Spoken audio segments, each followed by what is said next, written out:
Shalom, Yashala, Shalom. First and foremost, I want to give all praise, honor, and glory to the Most High Yahweh.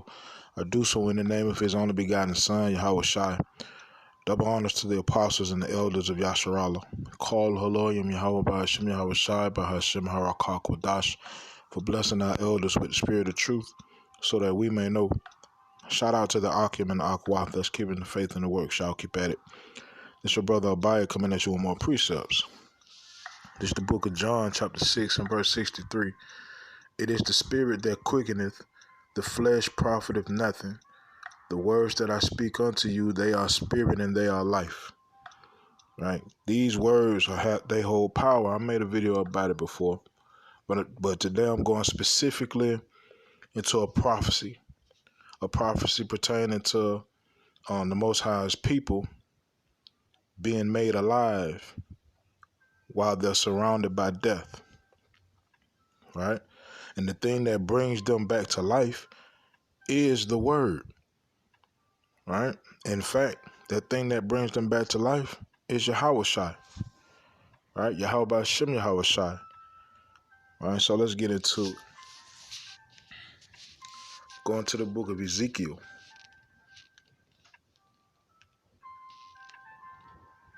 Ezekiel chapter 37 and verse 1. It says, the hand of Yahweh was upon me and carried me out in the spirit of Yahweh and set me down in the midst of the valley, which was full of bones. Right? That valley that was full of bones is the valley of the shadow of death. Right? Because what do bones represent? Skeletons and things of such. They represent death, no life. Right? You can read about it, the valley of the shadow of death. That's Psalm 23 and verse 4. Right? So it says, and caused me to pass by them round about, and behold, there were very many in the open valley, and lo, they were very dry. Right? It says, and he said unto me, Son of man, can these bones live? And I answered, O Yahweh power, thou knowest.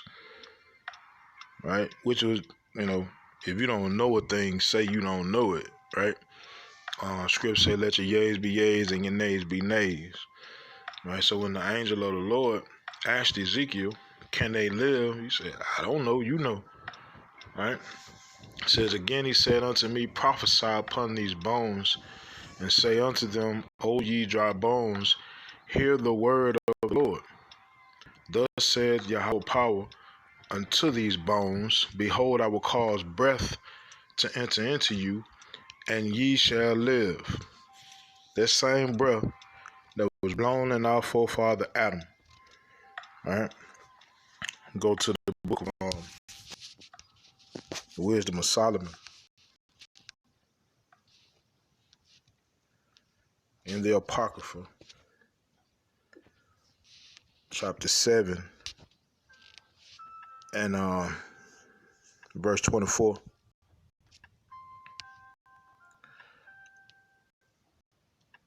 It says, for wisdom is more moving than any motion. She passeth and goeth through all things by reason of her pureness. All right, speaking about wisdom, right? Wisdom is known as a she, right? In the scriptures. It says, for she is the breath of the power of God and a pure influence. Salah, and a pure influence flowing from the glory of the Almighty. Therefore can no defiled thing fall into her. For she is the brightness of the everlasting light, the unspotted mirror of the power of God, and the image of his goodness. And being but one, she can do all things. And remaining in herself, she maketh all things new. And in all ages entering into holy souls, she maketh them friends of power and prophets. It says, for God loveth none but him that dwelleth with wisdom. Right? God loveth none but him that dwelleth with wisdom. That's a cut on the doctrine of Christianity that said God love everybody, no matter what. right? But I digress. Going back to Ezekiel 37.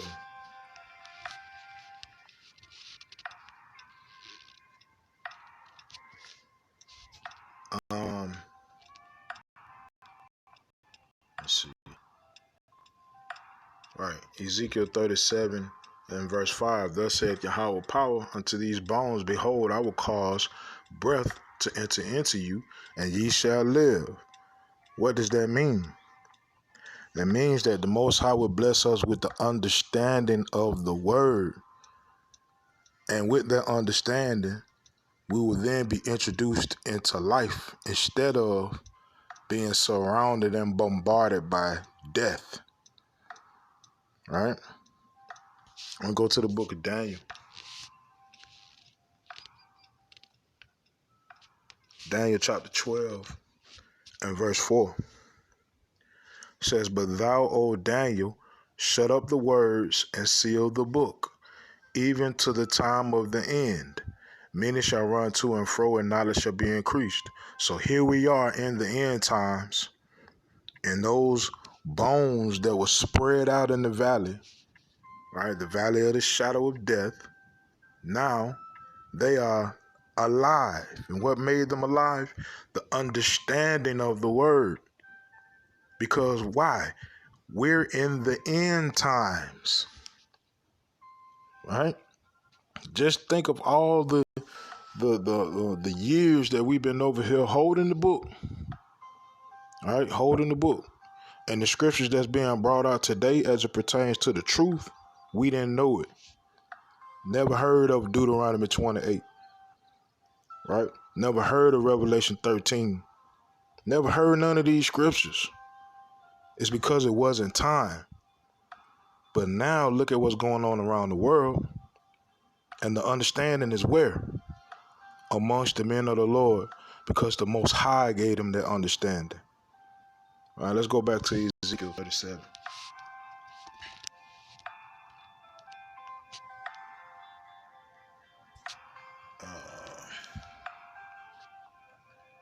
Let me see.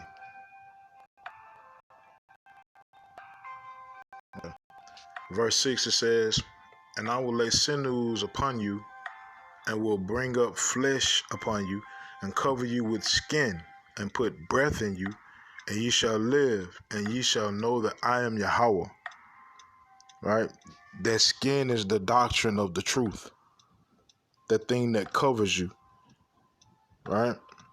Now, you remember Adam and Eve, the story of Adam and Eve. When they got caught lacking, what did they do? Covered themselves with fig leaves, right? That's not literally leaves from a tree, right? That's understanding of a certain doctrine. And they tried to cover themselves up with some nonsense, right? But the truth of the matter is they were born pure. Well, let me not say that. Let me say, Yahweh Shai blessed our forefather Adam with their understanding, and in essence made him alive, right? And you know how the Messiah said we had to be born again, right? So when our forefather Adam was blessed with the understanding, he was then born with the truth. He didn't have to cover up, right? Let me keep on reading. Salah. It says, Then said he unto me, Prophesy unto the wind, prophesy, son of man, and say to the wind, Thus saith Yahweh power, come from the four winds, O breath, and breathe upon these slain that they may live. Let's go to the book of Matthew.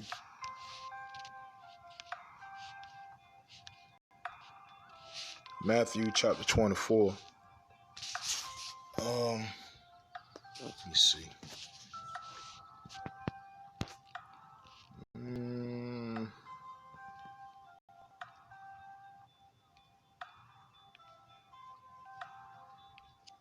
Let me see.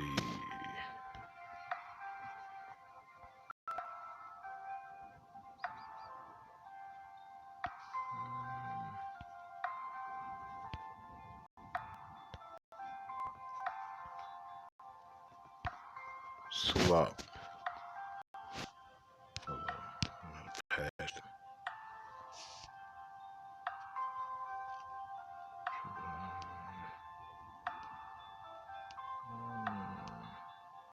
All right. So this Matthew 24 and verse 14, it says, "And this gospel of the kingdom shall be preached in all the world for a witness unto all nations, and then shall the end come." Right? Now, notice in Ezekiel 37, he told Ezekiel, prophesy to the wind. Right? The wind doesn't have boundaries. It flows where it may. Right? The wind that's in the daughter of Babylon makes its way over the seas, right, and goes into so-called Africa, so-called Europe, so-called Russia, so forth and so on. But it's everywhere, right? And scripture said in Matthew 24:14, "And this gospel of the kingdom shall be preached in all the world for a witness unto all nations, and then shall the end come." Let's go back to Ezekiel 37.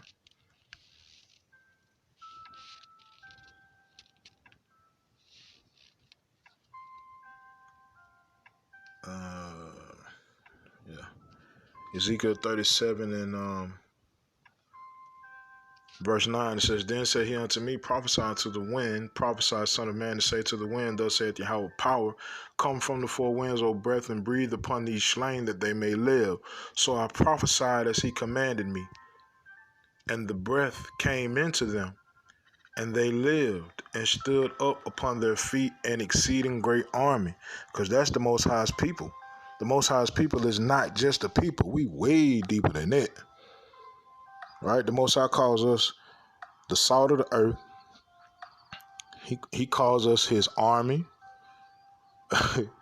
We're his people, right? We're his beloved, right? The Most High has so many titles for us. And like I said, one of those titles is an army. We're not just a people. We're also a military, right? But we've been over in the daughter of Babylon, or the valley of the shadow of death, for so long.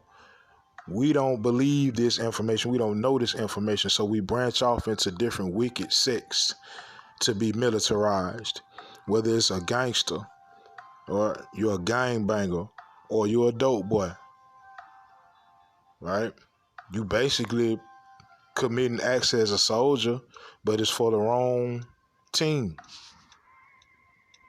We've lost sight of our real enemy, right? But the Most High blessed the remnant to not lose that sight. In fact, he blessed a remnant of the Most High's people to warn the rest of the Most High's people that you have an enemy and I'm not it. Now, your real enemy is the people that brought you over here in them slave ships, that took everything from you and continue to do so today. All right? Verse 11, it says, "Then he said unto me, Son of man, these bones are the whole house of Israel. Behold, they say our bones are dried and our hope is lost. We are cut off for our parts." And that's the average mindset of a so-called black man in the daughter of Babylon today, is hopelessness, man. Because they don't understand that systematically it's set up for Israel to be at the bottom. No matter what route you take. The so-called black billionaires and millionaires, they low-level billionaires and millionaires. They not the same as everybody else, man. All right? They got to put up with being called a nigga, and ain't nothing you can say about it. They got to put up with being called a spick and a wetback, and ain't nothing you can say about it. If you say something about it, then you get kicked out the big boys club. If you speak your righteous mind, you get kicked out the big boys club. All right? Verse 12, it says, "Therefore prophesy and say unto them, thus saith Yahweh power, behold, O my people, I will open your graves and cause you to come up out of your graves and bring you into the land of Israel." That's the ultimate wake up. There's only so much waking up we can do in these bodies, right? There's only so much waking up we can do with these minds. The Most High says He's going to bless us with a new heart, a new spirit. He going to bless us with all understanding, right? All the understanding that we need, rather, right? And the rest will be with the Father. And we'll have access to the Father, man. We've been over here so long in darkness, a lot of us don't even believe God exists because of hard times and hardships. But it's all explained in the scripts, right? The prophecies. And what name do these prophecies have? Let's go to the book of Revelation.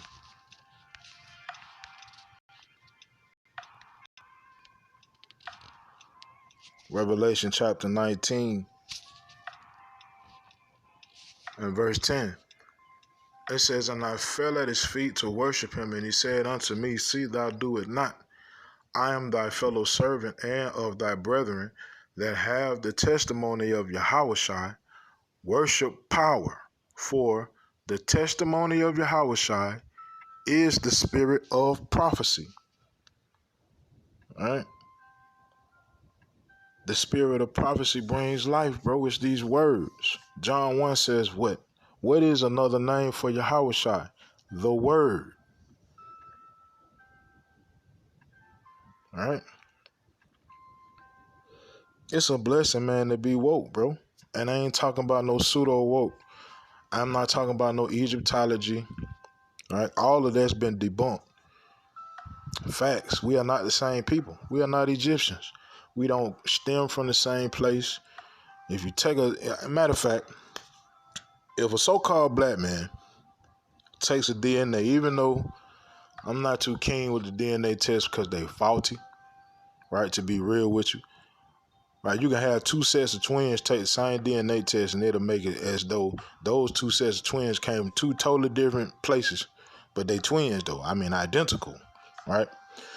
But nevertheless, the average so-called black man takes a DNA test is going to tell you come from West Africa, right?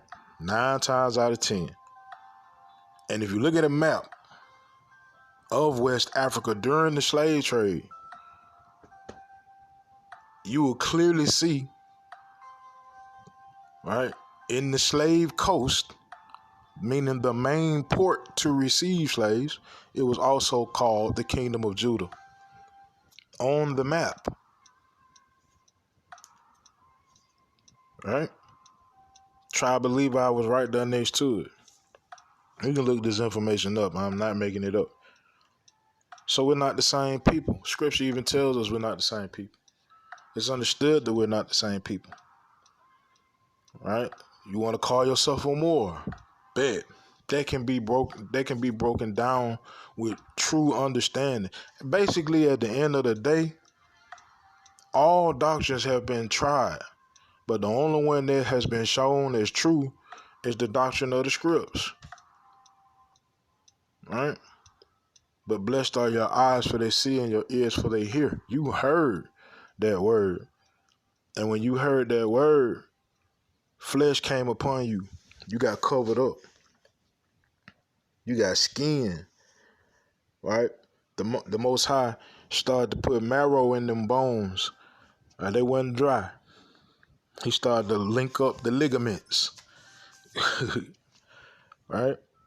Then on top of all of that, you got a voice. You got a voice, you got eyes, and you got ears. And you're using it all for righteousness' sake, man. And all of this is tied to the end times, right? It's a blessing, bro. Real talk, it's a blessing. And that's what this word is about. We go to the book of Isaiah.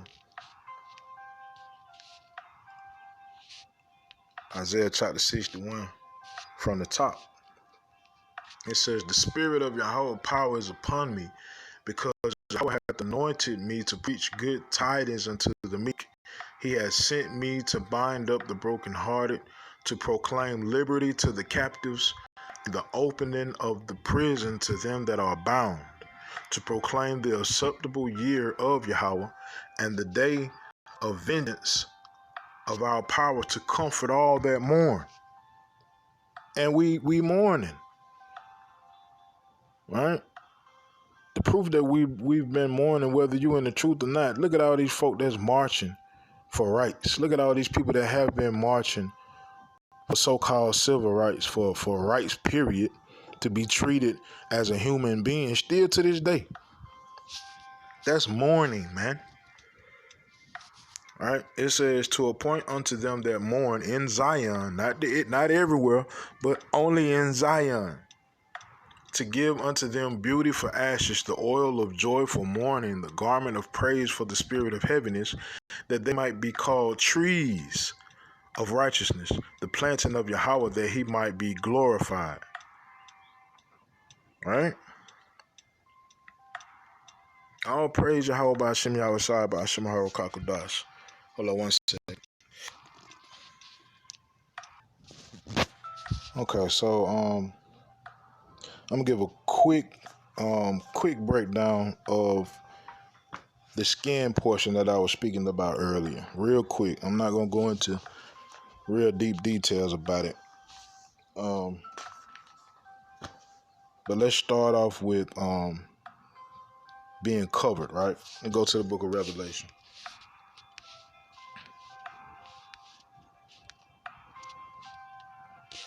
Revelation chapter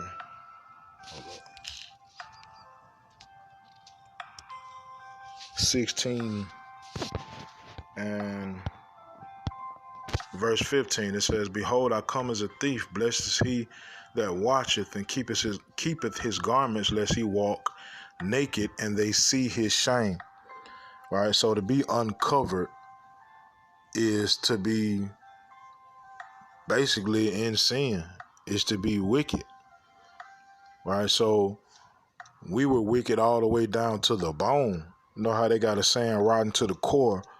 Like, we was all the way down, but the Most High began to cover us up, right, with prophecy, with the word. Right? Now, as far as the leaves go, as it pertains to Adam and Eve when they got caught up in the nonsense, let's go to the book of Psalms.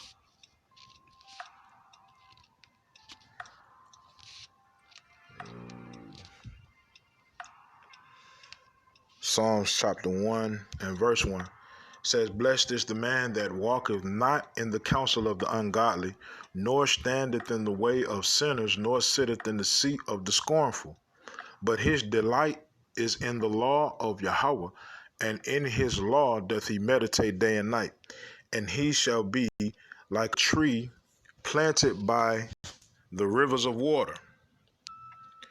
All right, it says that bringeth forth his fruit in his season, his leaf also shall not wither, and whatsoever he doeth shall prosper. Right? So when our forefather Adam put on that fig on that leaf, right, it was foreign. Right?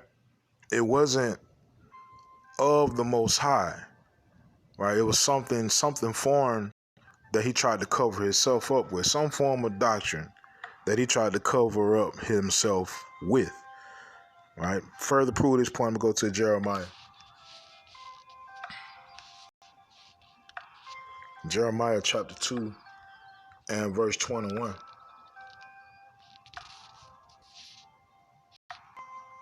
It says, Yet I had planted thee a noble vine, holy, a right seed. How then art thou turned into the degenerate plant of a strange vine unto me? Right? So we were made royal and righteous, but when you try to cover yourself up with foreign doctrine, that's that leaf that Adam and Eve covered themselves up with. It wasn't natural. Right? So at the end of the day, us waking up and the Most High covering us with the doctrine of truth, right? Blessing our elder apostles and elders with the truth so that we may know. All of this is a part of end time prophecy, right? And as each day goes by, and the more of us that wake up leading up to that 1/3 number and that 144,000 number, the closer we are to going back to our home. The closer we are to the daughter of Babylon being destroyed. The closer the earth is to getting back to its righteous estate. Right? So it's a blessing that this truth coming out. Damn who don't believe it, because it's a spot for you too. Right? Scripture says the wicked shall be a sacrifice for the righteous. Right? Roughly paraphrasing. Right? So at the end of the day, man, hey, blessed are your eyes for they see and your ears for they hear. Yahweh Shem Yahweh Shai Ratazah, these precepts in this video were edifying. Call Haloyim Yahweh Shem Yahweh Shai Bahashem Harakakudash. Shalom Yashala.